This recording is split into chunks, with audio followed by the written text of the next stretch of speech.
Hey nerds, how's it going? Quick announcement before the episode tonight. Coming at you, October 22nd, we're going to be streaming our live performance from San Diego Comic-Con. It's a very special one-of-a-kind one-shot with some cool announcements attached to it, so you're not going to want to miss out on that. That's 7 p.m. Pacific on YouTube and Twitch. And the week after that, October 29th, we're going to be streaming our Gen Con live performance, which is the Key to the Universe crew a couple days after they left Beauworth Island in the middle of the ocean. What could possibly go wrong? And then the week after that, November 5th, we're going to start streaming part 2 of Key to the Universe. So we're getting up to a lot of cool stuff before the end of the year. You're not going to want to miss out. That's Wednesday nights, 7 p.m. Pacific. If you can't be there for the stream, you can still catch the episode, of course, released the following Monday morning on YouTube and podcasting platforms. But if you want to get early access to those things, you can become a YouTube member or a Twitch subscriber, and you will be able to catch those episodes as they release.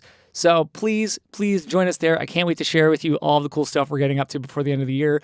And then soon enough, Campaign 2 will be upon us, and we're just going to go full bananas mode. Lots of stuff to look forward to. Thanks so much, nerds. Enjoy this episode of Mastering the Game. Welcome to Mastering the Game. I'm Seth. I'm Shane, and today we are talking about maps. Maps. They don't love you like I love you. They don't. They really don't. Buddy. I thought this would be a fun thing to pick up because in a couple weeks, in precisely 2 weeks, don't quote me, check the Discord, we will be releasing our Comic-Con episode. Oh, all right. So that is going to be a brand new adventure. Yeah. I venture to guess what might be revealed in that. We are making a special effort that every live show be something kind of import to the greater narrative that we are putting together with Venture Forth, and Comic-Con is no exception. And we have some big reveals coming up. So I wanted to talk to you a little bit about Verestra and the reveal of that as a thing, and just about maps in general and how they influence storytelling, basically. Okay. I love that. Maps, like, it's so funny. I love maps. It's one of my favorite. Like, if I open up a fantasy novel and I don't see a map, I'm like, get this fucking garbage out of here. like it was one of my, immediately, like, my hackles were up when I went to go read Glenn Cook's The Black Company because there is no map. And I'm like, where the hell am I? You know what I mean? Like, it's like, I love that element of, like, being able to concretely see where things are taking place. And like, and to me, it's very, like, I love it as an instrument of world building, right? Because I'm like, okay, well, like, cause I mean, oh man, sorry, this is gonna get, I'm going to try to keep this concise. There's a book called Guns, Germs, and Steel. It won the Pulitzer Prize, I think, in like 2001 or 2002 or something like that. And the book, the whole premise is about the proliferation of those things throughout human society. Yeah. Right? And like, the whole premise of the book is it basically goes on to explain, like, a lot of people have the question, like, why did Western Europe, in the age of, like, terrible colonialism and, like, just undiscriminatory violence, just, like, sweep across the world and fuck so much stuff up? Like, how were they able to do that? Why? And, like, it's kind of dumb luck. Like, honestly, like, there is no, it literally, it all basically boils down to, like, the fact that, like, 9 of the 11 cereal grains that we still eat today are native to the Fertile Crescent, and that, like, they had, like, fucking cows. Like, big megafauna that could, like, be domesticated. And, like, that's it. And then also because of, like, really, honestly, like, dumb luck of being born where you were born. Right? Because it allowed for the, like, proliferation of crops, which then led to the proliferation of, like, people gathering, which led to increased immunity and herd immunity for diseases, which led to, like, specialization in trade and economics, like the emergence of a ruling class. And it, like, it really lays it all out. And so, like, geography, right, can have a very, very heavy impact. Massive. On what it's happens. Foundational, literally. Yeah, because, like, I mean, we're all products of our environment in some ways. So, like, for maps, like, I love sometimes, like, just being like, all right, like, what the hell is here? And what would the effects of a place like this be on a population? Right? Like the wastes in Elbor. What does a magically infused desert due to a populace. Right. And you get the Dust Callers, right? Yeah. Like a culture that has very interesting thoughts and motivations around certain elements that we've talked about, which may or may not come up, right? Yeah. So like, I just think it's really fascinating. But I like, so shit, that's my 10-minute diatribe. I love that. Well, I mean, yeah, like what, and we've talked a lot about like Elbor and the map and like, you know, figured out all kinds of stuff about it. Like, what about you? What's your kind of take on it? It's interesting. Yeah, that with growing up reading the R.A. Salvatore books, there was always a map in the front. And it's interesting because I don't know that I feel like it was more of a subliminal element to it. I don't know that I ever like focused too hard on where we were on the world map and where it was going, you know. But in today, when I construct adventures, I desire deeply to have a map because it is so powerful in terms of suggestion of not only like where things began, coming back to the 3 to 5 whys, right? But where how much difficulty is required for something to take place.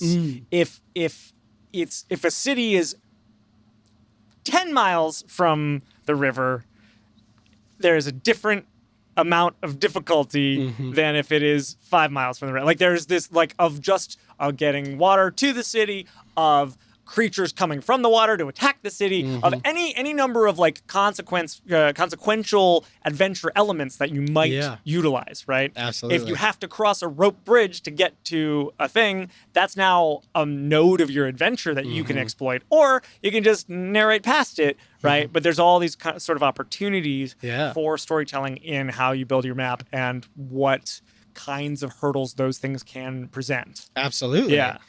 I mean, to your point about like constructing adventures, like, and especially in D&D, right, where it's like geography. We know D&D is kind of this like weird, like feudal medieval plus magic, right? Like, and some people do. There's a huge spectrum of the types of games you can play in that space. Some people like there's so many amazing creators out there who are doing worlds that are inspired in totally different ways, right? Like, but like those things have a very real, tangible impact. You know, like to your point about like the rope bridge, right? Like, okay, like, well, what kind of a place exists that needs a rope bridge to get to? How would getting into and out of the city affect commerce, trade, daily customs, right? Like, there's a great footnote in Baldur's Gate. Everybody's played Baldur's Gate, right? When you read about Baldur's Gate in, I believe, like Volo's Guide to the Sword Coast or whatever the freaking thing is. Baldur's Gate is like built on these series of cliffs. Like it's very vertical. It's a very vertical city from what I recall. But one thing that's really interesting about it is like the streets are super narrow.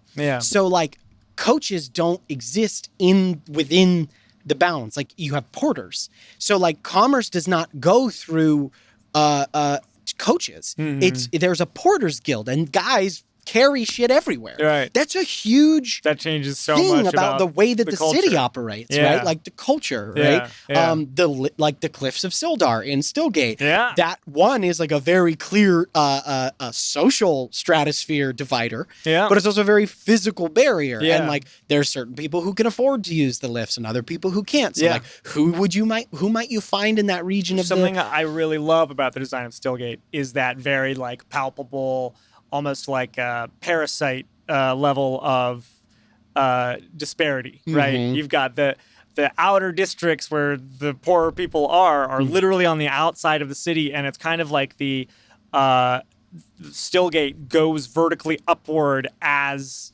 it gets more wealthy, right? Like if there's a direct correlation. It's a 1-to-1. And I find that very like that is so helpful in terms of the players knowing how to explore the city and like what it means to be in a certain district versus another. But also it's just like so poetic for storytelling too, right? Yeah. To your point about climbing, like having to take the stairs or being able to pay for the lift. Yeah. And I think that's like, it's interesting because we talked a lot about like in our world building thing, we talked about constraints. Geography presents very real constraints. Powerful constraints. Right? Powerful constraints. And then now you have to say like, okay, how does a place adapt to those very real constraints? And going back to like my first, the guns, germs, and steel thing, right? Is like, how does a place that doesn't have free and ready access to water, what is the constraint and how does that manifest in the way that that it's talked about. A desert, right? Like people are gonna fight over water. The people are like the places that have access to water are very coveted. Right? Like, in Stillgate, like you're literally like clawing to get up to the upper districts because it's literally it is a metaphorical and literal ascension in your social class, right? And I just love that element to it. And then like also you can have like very real like Varestra, right?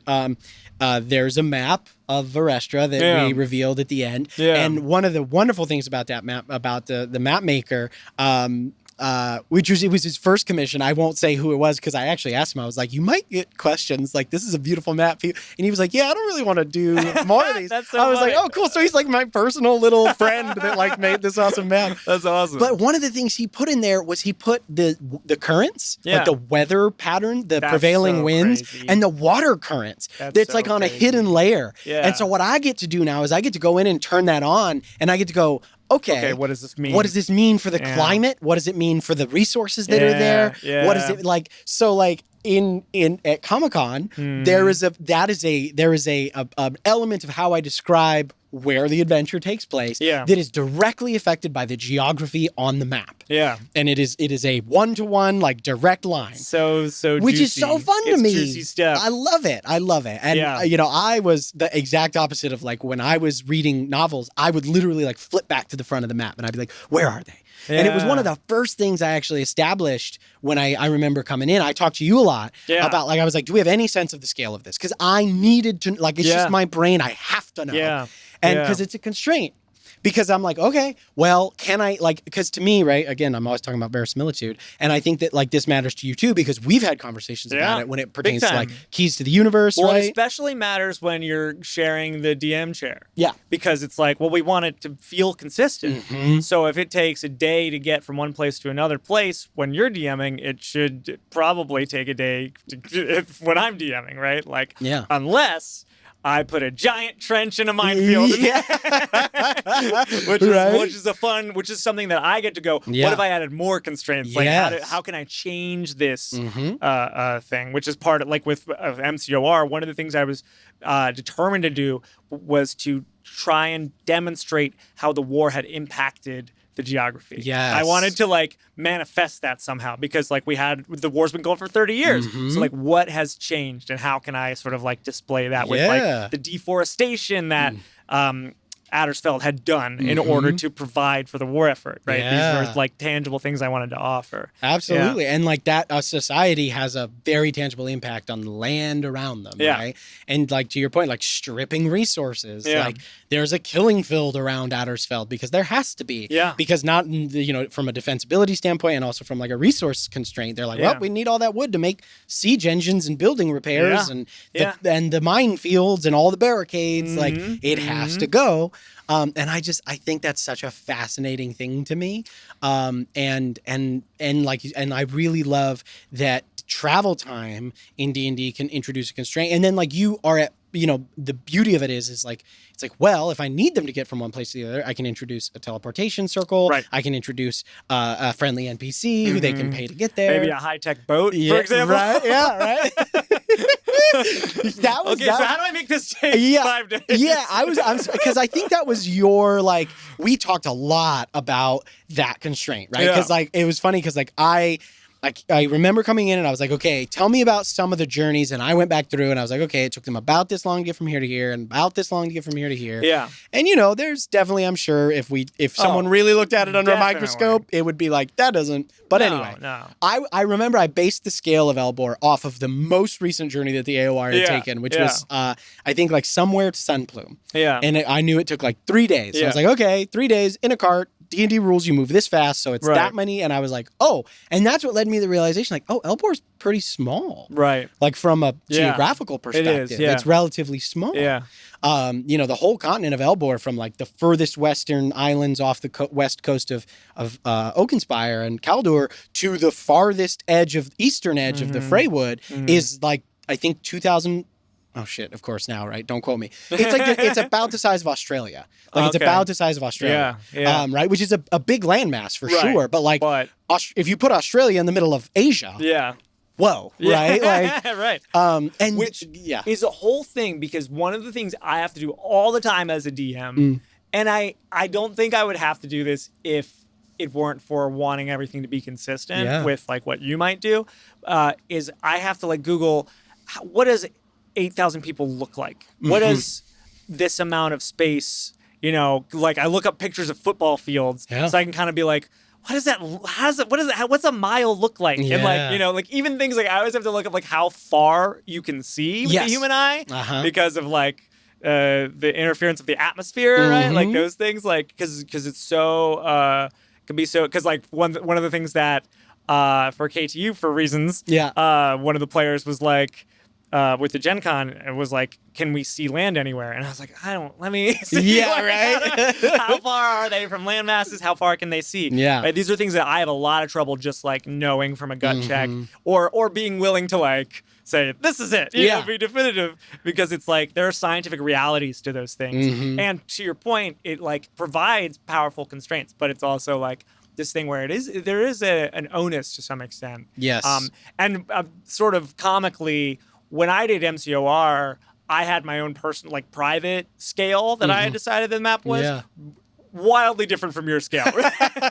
So that was part of the reason that like we had to like invent certain things in order to make everything match up in the long term, which is like all fun and good, right? Like, but it was just a funny like happenstance, because I was basing it off of a different journey that took one day. And I was, and so you just, you know, that's just part of the like fun of like this collaboration. Right? And also, you know, just again, like a sort of causal effect of me coming in halfway and not establishing that from the get, because I think like I don't think Ethan ever really. Well, we were everybody was conscientious and trying not to step on toes, and to Ethan's style, it was very much like, oh, you're looking for a store?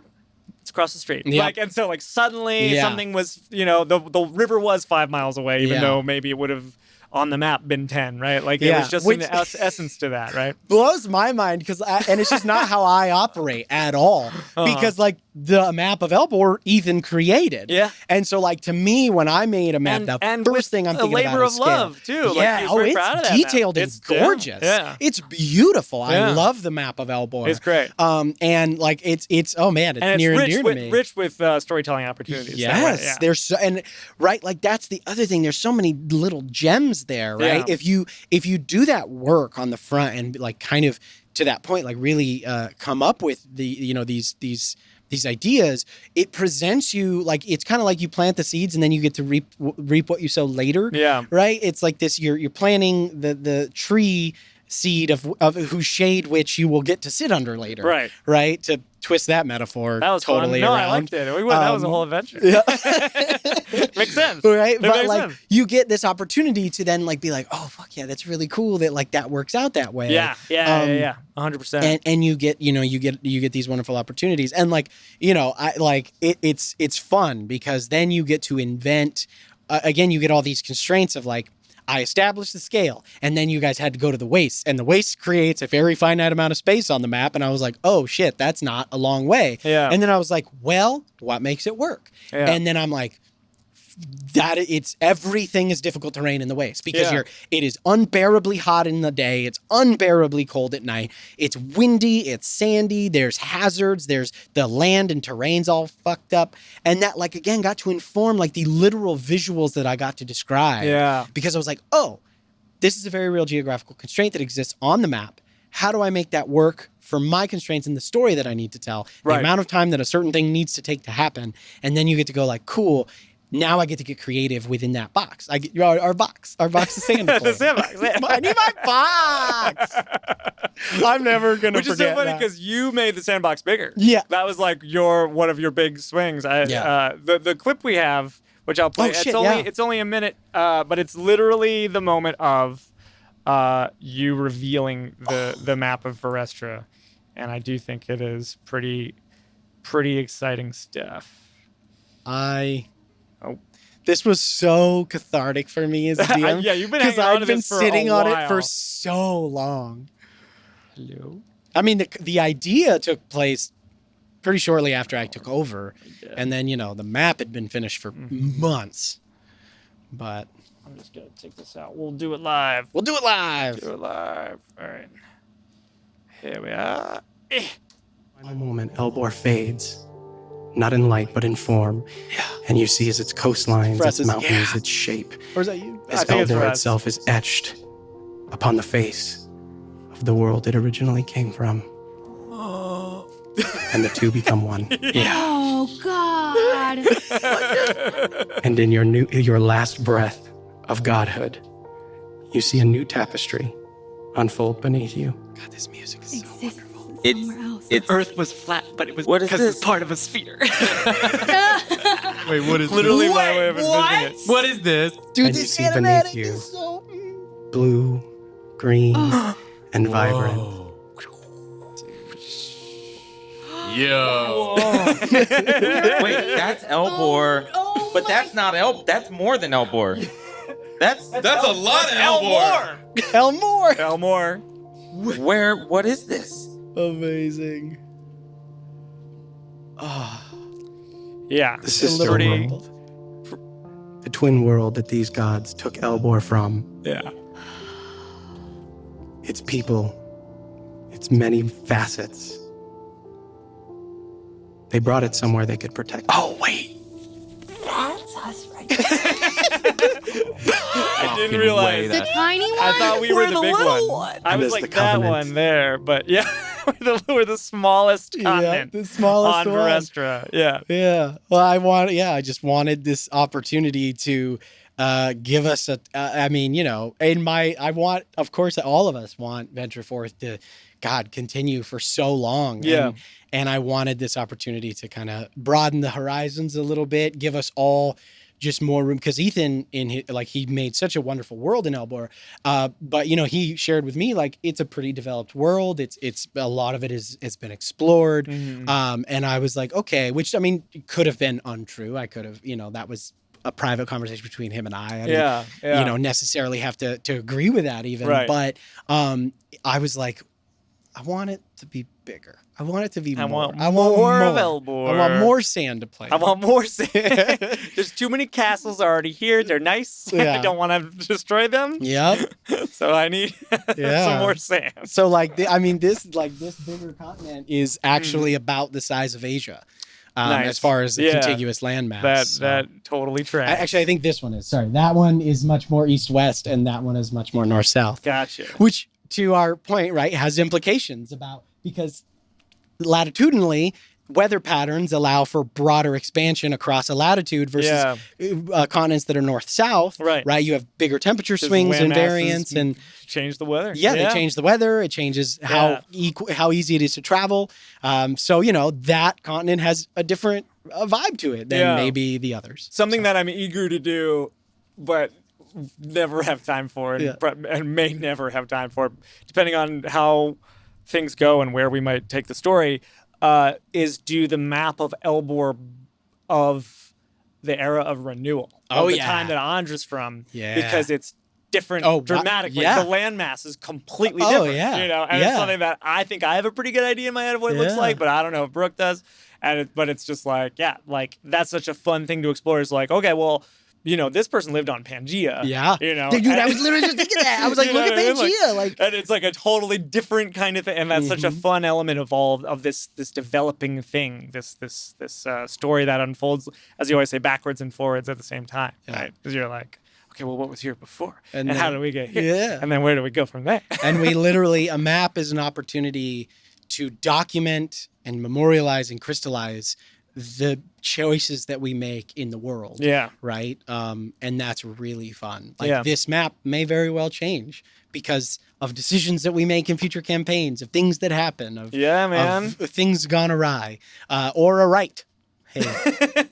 And that's really exciting to me, is that we literally get to leave our mark upon the world, and a map is the way to document that and see the iterations of it. It is such a material thing too. It's we do all of this theater of the mind, and so when you finally can put things on a map, it's such a satisfying kind of like, and it's real. The things that we did and the places we went are all visible and real. Yeah. And one of the, this is maybe a little teaser, Hey. but strong likelihood that season 2 of Key to the Universe will take place in a city we all have been to before. Yeah. And Dude, so I'm one of the first things I did was I was like, what's the layout exactly? Can you send me more of that? And then I've been working on a version of that map in order to like try and orient the players, make sure like our newer players have that lay of the land, because I think it can be so influential. Oh, yeah. Especially when you're doing something that's a little more self-contained. It's only a handful of episodes, and you're like, well,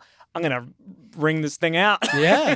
Find all the places. Yeah. It gives you I talk about this a lot, but it's the skeleton through which you can then glom onto and make that connective tissue, and then those little things crop up. I'm very excited to see what you do with said aforementioned place, and man, I just every time you put your hands on Elbor, I am like freaking thrilled with the results.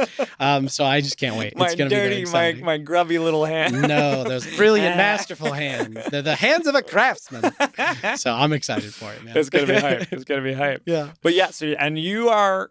Do you have any teaser you would like to make about where we might see, like how much of Verestra do you expect we'll see in the coming days? Oh man. What is the impact of Verestra's existence on campaign 2 down the road? Campaign 2 will certainly, I imagine we'll start to see the initial, contact and the sparks that arise from that. And we'll probably see some new factions, some new types of creatures, some new things get introduced, far off travelers from distant lands, maybe. Yeah. As I slowly begin to, to fill out and flesh out, what is a very expansive map, and hopefully they'll leave plenty of room for other wonderful creators to get in and put their own stamp on it. I think there's enough sand. Yeah, I think so. I hope so here.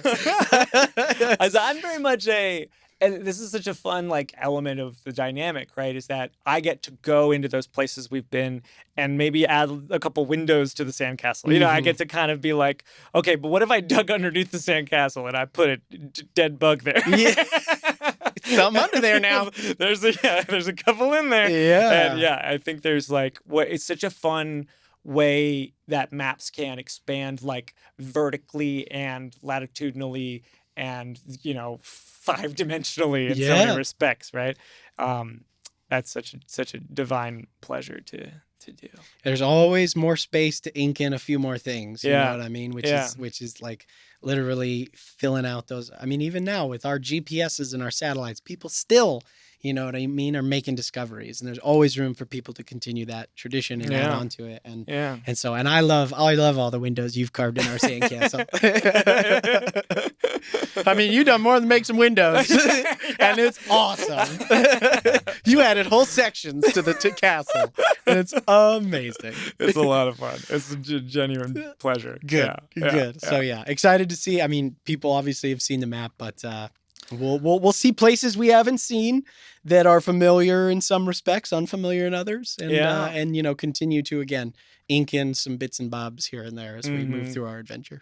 And they provide, I think, there's another element to it as well, where battle maps, for example. Oh my God, yes. It's one of these tricky things, because sometimes I love theater of the mind, because if you have no battle map and your player goes, is there a torch near me? You can be like, yeah, there is, of course. And then they grab the torch and they throw it on the vampire and he catches fire or whatever, right? Yeah. But there's that sort of magical, the room of requirement element where it's just whatever you need, you can kind of have. Yeah. And I do think there's still plenty of room for that with a battle map, right? There's, like you said, there's always there's room where you can add some detail, and there's no need for it to be a restrictive element. But it does provide so much information, because you get elevation components, you get cover that you can hide behind, you get, for me as a rogue main, which is so funny because I will still not play one on Venture Forth for like a long time. It'll come.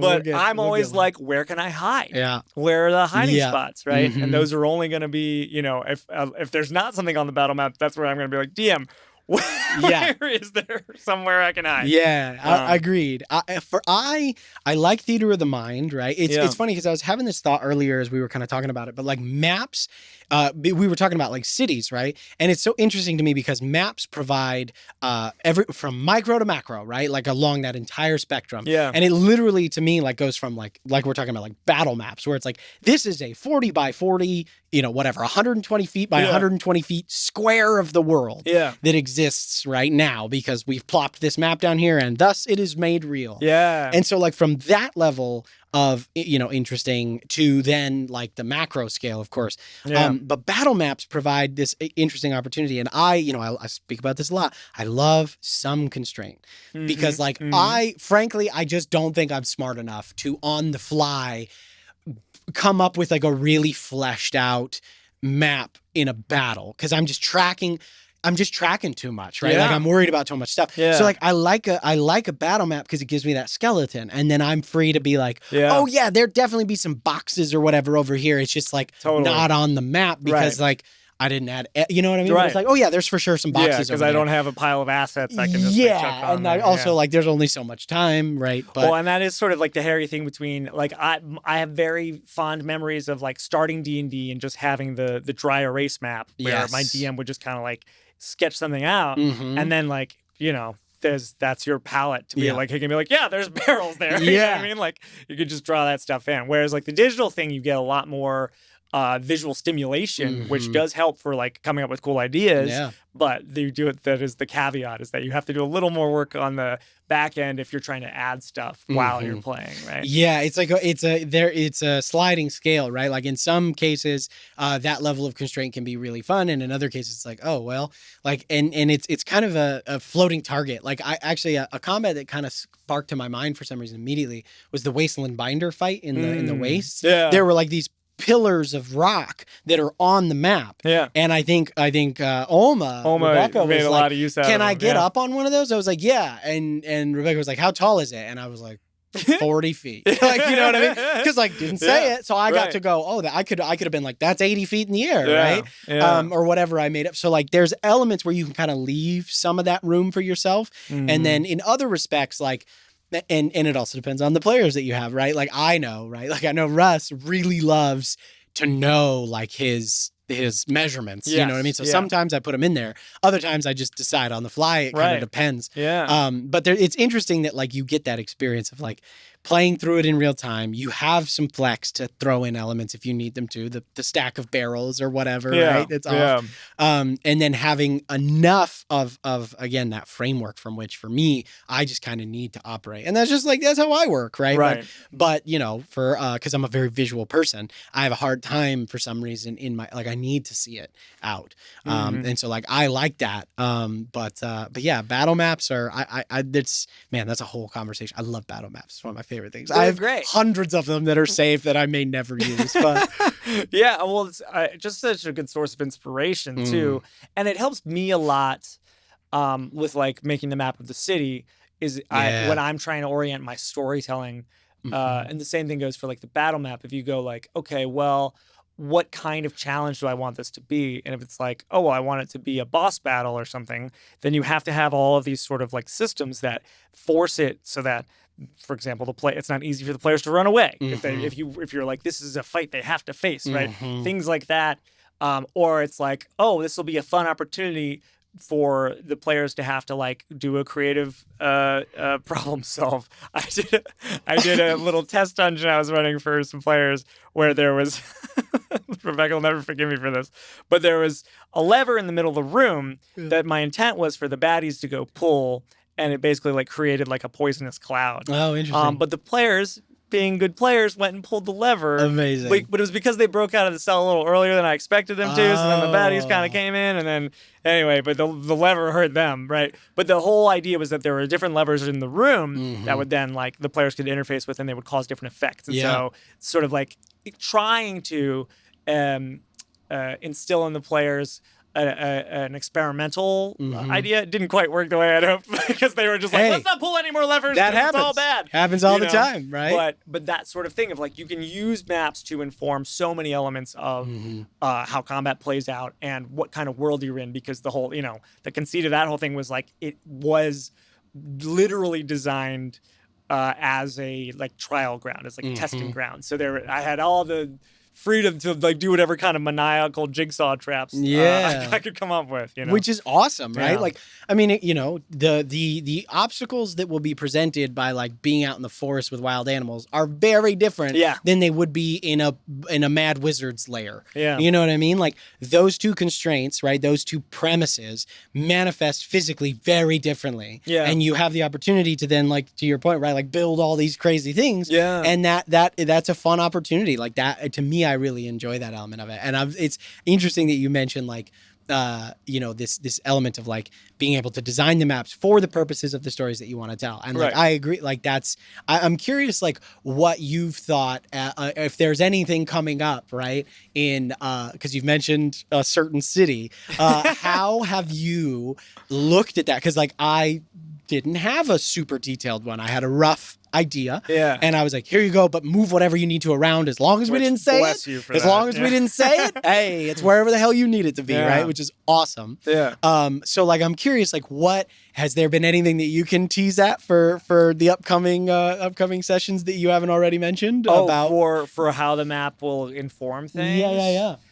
I think the main element of it is how it informs the politics of the city. So like something that this is a hole I dig for myself all the time, but I'm very, I am fascinated by politics. Yes. My father's a poli-sci professor, was for many years.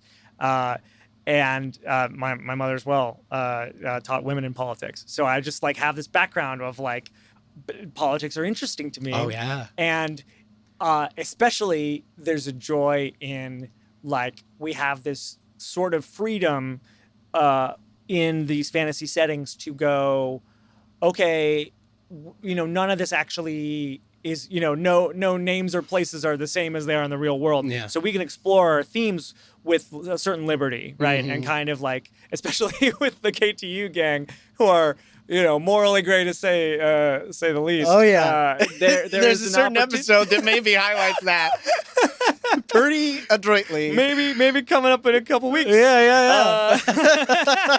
But it's the knowing the placement of important buildings, knowing the difference in how the society might manage those things, is definitely going to inform how the story sort of plays out.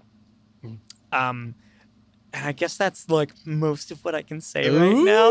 But I definitely I want to make use of those elements, especially something that we talked about recently that I hadn't quite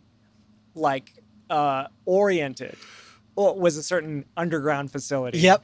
And it's like once you're in the underground, now I could put so many dead bugs down. Yeah, I love this dead bug analogy. It's my favorite.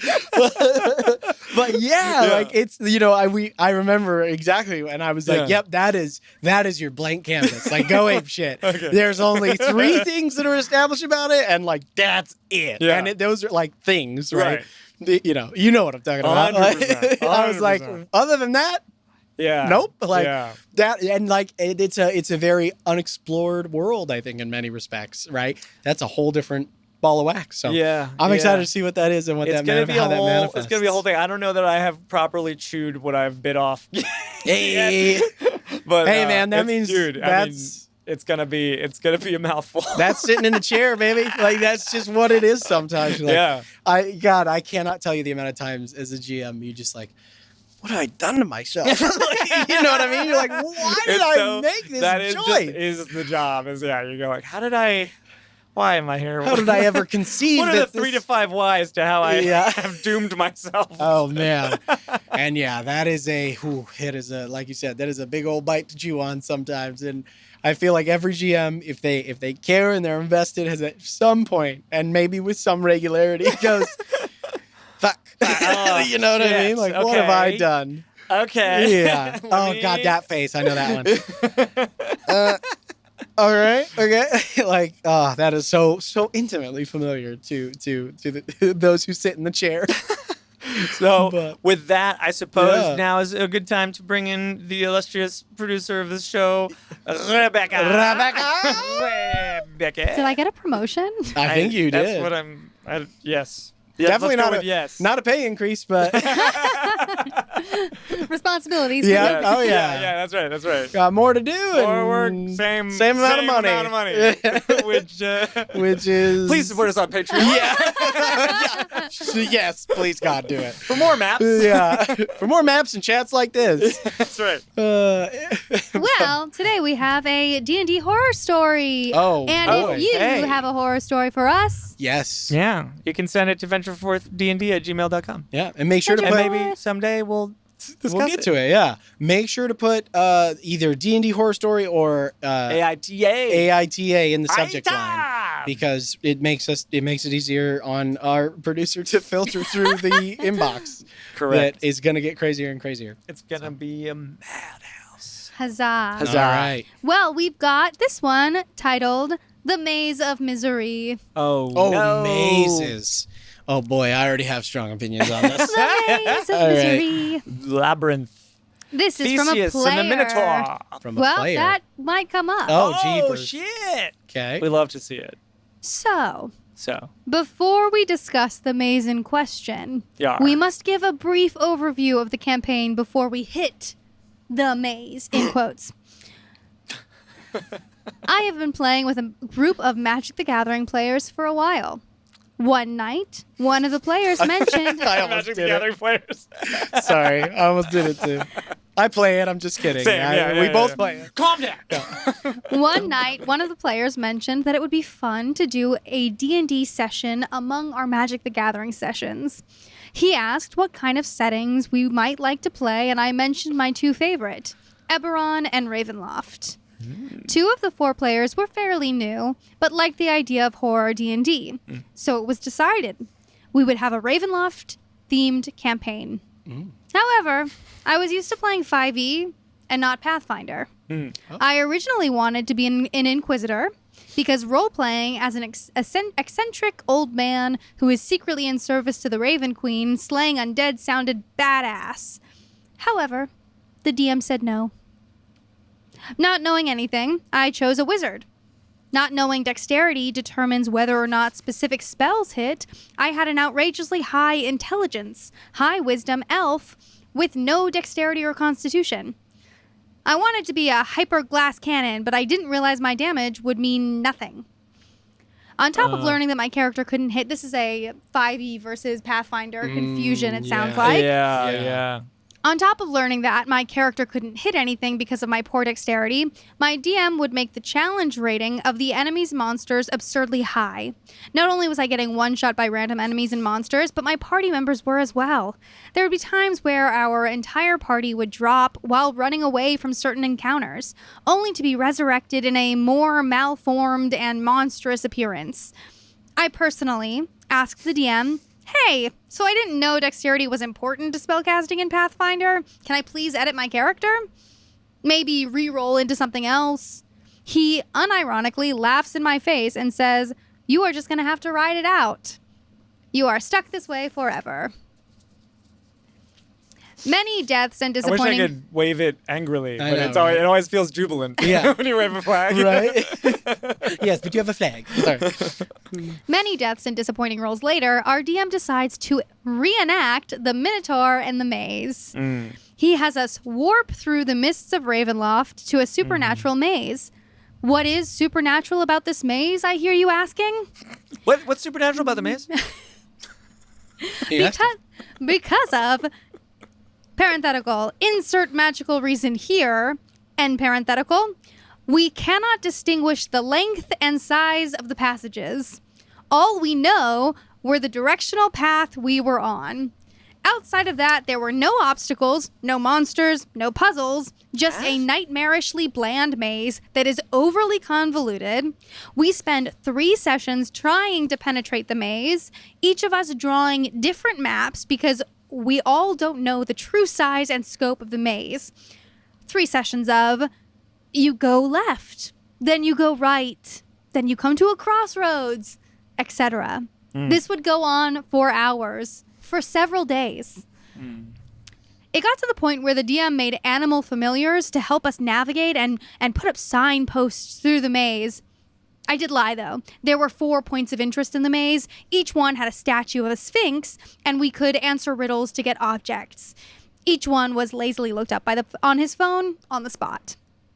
I have DM'd before, and I have made dungeon crawling scenarios before, but this was the most lazy, uninspired encounter I have ever seen before or since.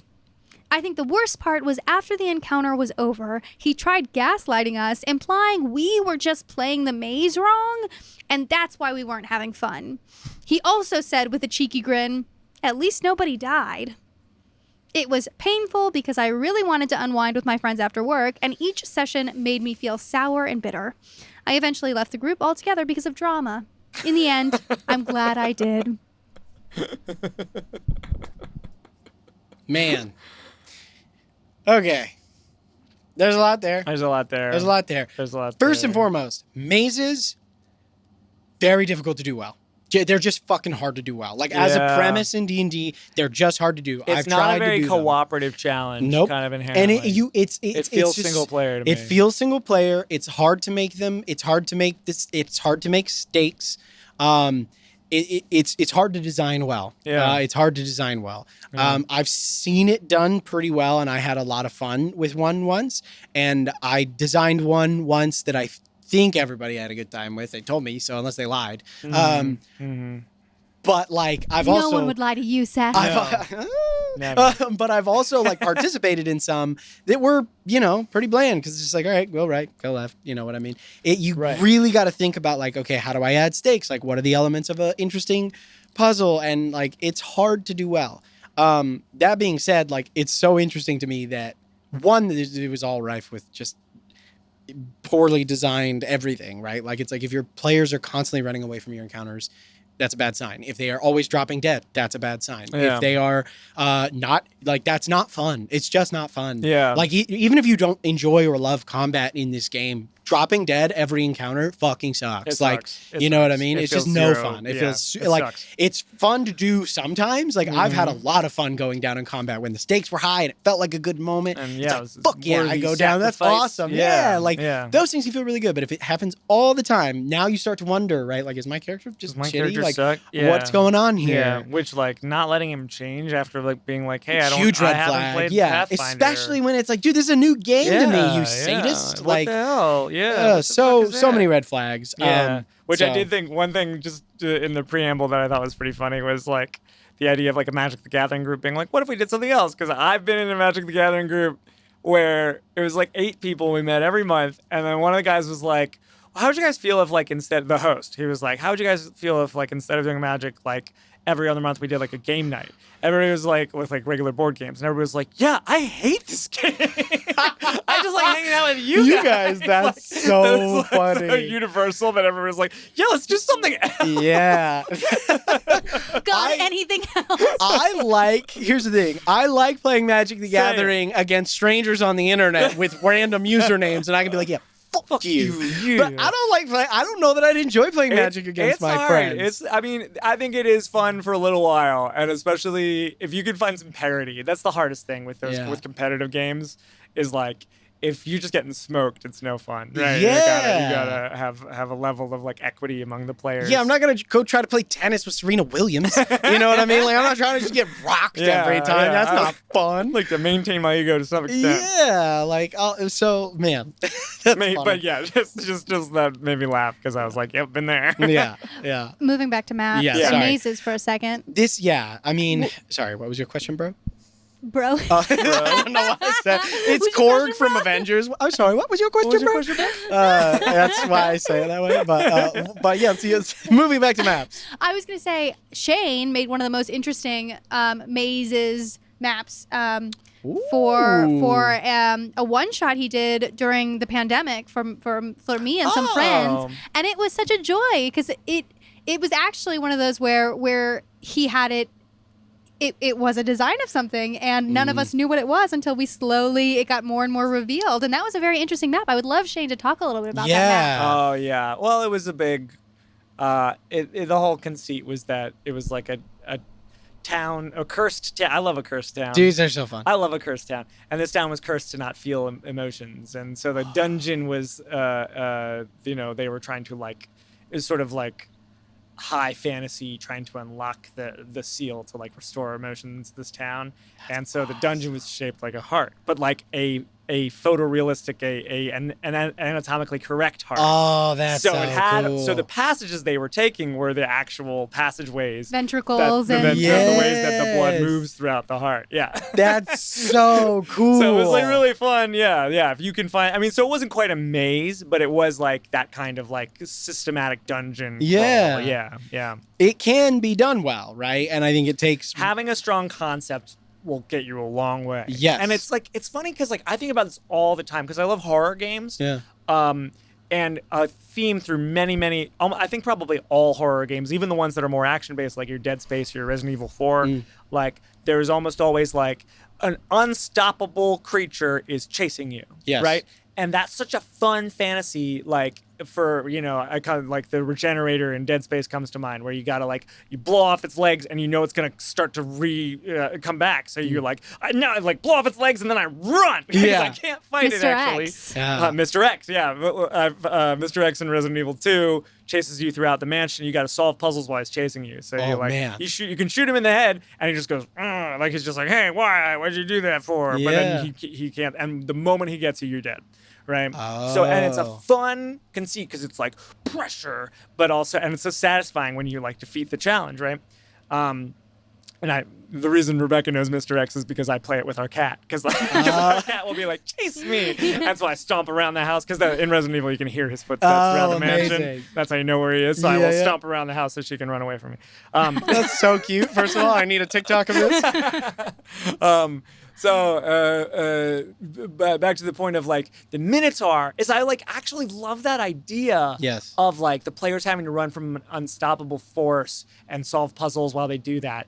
I just think the system is not great for that. It's the one of the only places where I think D&D doesn't really have the mechanics for that. Agreed. And that even other horror games I played Alien or even Candela, I don't really think there's a robust apparatus for that kind of storytelling and that kind of problem solving. Yeah. I think there are games that are trying, and we've seen some of them, and there's some cool TTRPGs. I bet it can be done. Yeah.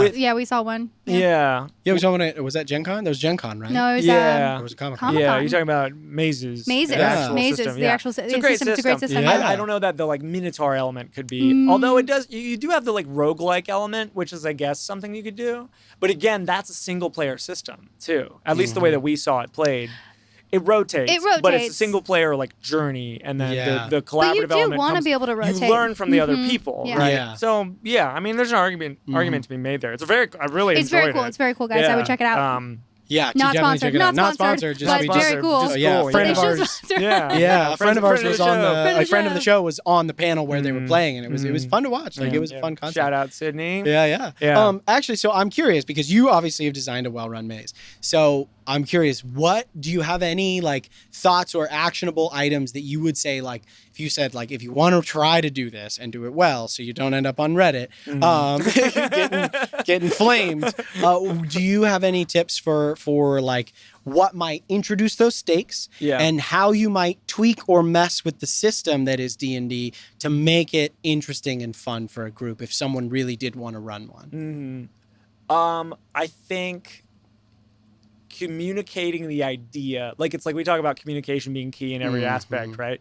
But even within the conceit of your story, of your adventure, of the thrust of your adventure, just being this is the idea behind why this maze exists. In the movie Labyrinth, there is a clear design to the labyrinth because of who designed it. Yeah. And so you get all these kind of something that, I always come back to the FromSoft games, is the soft world building is in those games, when you get to the boss, you kind of know who the boss is. Like, you've learned about their life through seeing the world that they existed in. And so in the same way, your labyrinth, your maze can have all of those signs of like the way that it came to be, and that can inform the players on how to traverse it. Like, it's like, how can you tell the players the right way to go without telling them which way to go? Yeah. And then the tricky thing becomes making sure that there is something wherever they go, and making sure that there is, like, you know, you can have a dead end, but I do think maybe not doing dead ends is a good way to go, because I think it's more interesting if it's like different kinds of challenges and they get to choose which challenge they do, you know, or maybe they split up or whatever. There's all kinds of ways you can run it. But yeah, I think it's like, it's all about making sure the ideas are adequately communicated so that the players don't feel lost. Yeah. And they feel like they can make decisions based on something, that there's information available. Yeah. You know? I think that's a really good point. Like you said, like, it's fascinating that, like, you just touched on something that I feel like is really interesting, and that is that, like, the maze should kind of reflect who designed it. So in a way, this is kind of like the inverse of a theme of this episode, which is like, instead of the geography influencing the thing, it's the thing influencing the geography. Yeah. Right. Yeah, which is like, 100%. What is the design or the theme of that's at the center of this? And like, how does that, which is kind of cool that geography sometimes in D&D, because fucking magic, right, can like work in reverse. Yeah. Which is really, like, I love that though, like design. Right. Well, because a labyrinth is designed by something. There is a mastermind behind the labyrinth, whereas geography, there isn't always a mastermind behind the geography. The mastermind is erosion. So the way, like, the world of Elbor was informed by the waste. Whereas if a god had gone in and created the waste, and created a labyrinth there instead of a waste, then that labyrinth would inform not the world at large, but the creator of it.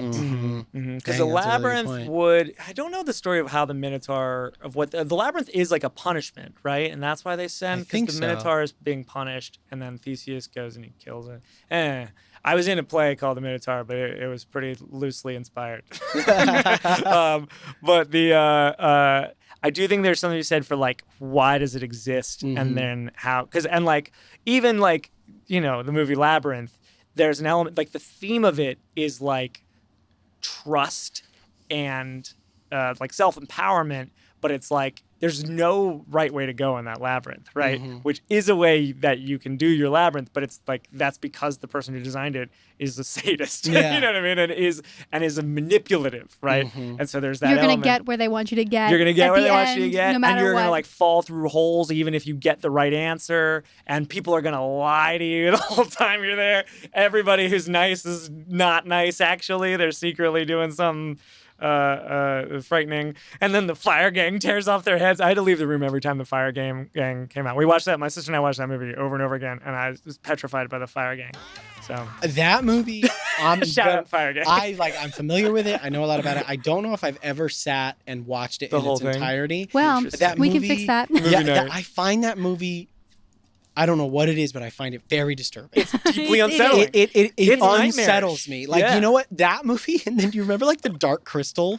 I never watched Dark Crystal, but very similar aesthetic. The aesthetic, that aesthetic for touches some weird primal lizard brain part of me, and I'm like, no. When the fire gang starts taking off their heads, I'm like, this is fucked. I think it is. It's that uncanny valley that is, like, really unsettling for me. Yeah. I just, like, as an adult, like, 3 years ago it was on, and I was like, fuck this. Like, I would rather watch every Saw on repeat forever than watch The Labyrinth. Jim I don't Henson know why. Just somehow has gotten in your brain to be like, he hijacked my brain. Oh, he did. Yeah, that's a whole So it's just, there's something about those movies that I find very unsettling, which is like kind of a, you know, if you want to freak me out, puppets. There you go. Just gave you the keys to that. Monsters. Yeah, weird puppet monsters. We can make that. That and clowns. Fucking hate clowns. But they freak me out. Like, well, evil clowns, not nice clowns. Like it scared the shit out of me as a kid. So I'm like, no. Like, Oh man, that whole like trend where people would like be clowns and just like stand on people's Nope. Oh porches. God, Nope. fuck that, Dude, noise. that No, whole, do thank you remember you. that from like a few years ago? 2016. People were actually hurt by that. Well, we're getting very off topic. Sorry, yeah. but- Well, Anyway. that's okay. That's the That is nature what, of the thing. that is the nature of, I guess, me being in a room. I don't know. Well, also the format is loose. You're all having You're fun. having fun. Yeah. Shut up. You're enjoying it. You like it. Yeah. I'm gonna talk about this, and you're gonna like it. But yeah, lost my Matt. train of But